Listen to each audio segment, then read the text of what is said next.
നമസ്കാരം, ഏവർക്കും ലേണിംഗ് ആസ്ട്രോളജിയിലേക്ക് സ്വാഗതം.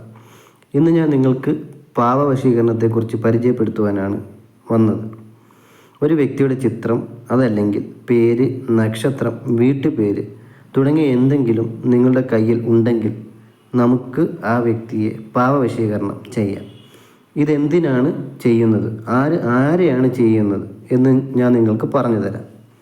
ഉദാഹരണം, സുരേഷ് എന്ന് പറയുന്ന ഒരു വ്യക്തിക്ക് രേണു എന്ന് പറയുന്ന മറ്റൊരു വ്യക്തിയെ ഇഷ്ടത്തിലാണ്.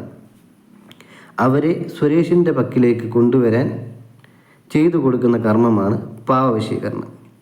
രേണു എന്ന് പറയുന്ന വ്യക്തിയുടെ ചിത്രം, പേര്, നക്ഷത്രം, വീട്ടുപേര് ഇവയിൽ എന്തെങ്കിലും ഒന്ന് സുരേഷിൻ്റെ കയ്യിൽ ഉണ്ടെങ്കിൽ അത് കർമ്മിയെ ഏൽപ്പിക്കുകയും ആ കർമ്മി ആ വിവരങ്ങൾ വെച്ചുകൊണ്ട് രേണുവിനെ പാവയിലേക്ക് വശീകരിച്ച് അവരുടെ ആത്മാവിനെ ബന്ധിച്ചെടുത്ത് ആ പാവ സുരേഷിൻ്റെ കൈകളിൽ ഏൽപ്പിച്ച് അതിൽ മറ്റു ചില കർമ്മങ്ങൾ കൂടി ചെയ്ത് സുരേഷിൻ്റെ ഇഷ്ടപ്രകാരം രേണുവിനെ കൊണ്ടുവരുന്ന പ്രവൃത്തിയെ പറയുന്ന പേരാണ് പാവവശീകരണം. സുരേഷ്, രേണു എന്ന ഈ രണ്ട് പേരുകളും ഞാൻ ഉദാഹരണത്തിന് വേണ്ടി മാത്രം പറഞ്ഞതാണ്, അല്ലാതെ ഇത് യഥാർത്ഥ്യമല്ല.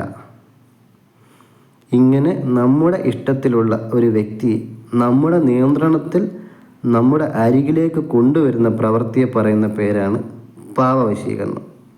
ഇതിനെക്കുറിച്ച് നിങ്ങൾക്ക് കൂടുതൽ അറിയണമെങ്കിൽ സ്ക്രീനിൽ കാണുന്ന വാട്സപ്പ് നമ്പറിൽ ബന്ധപ്പെടുക.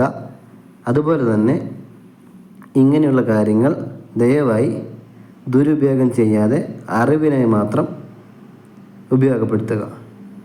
ഏവർക്കും നന്ദി, നമസ്കാരം.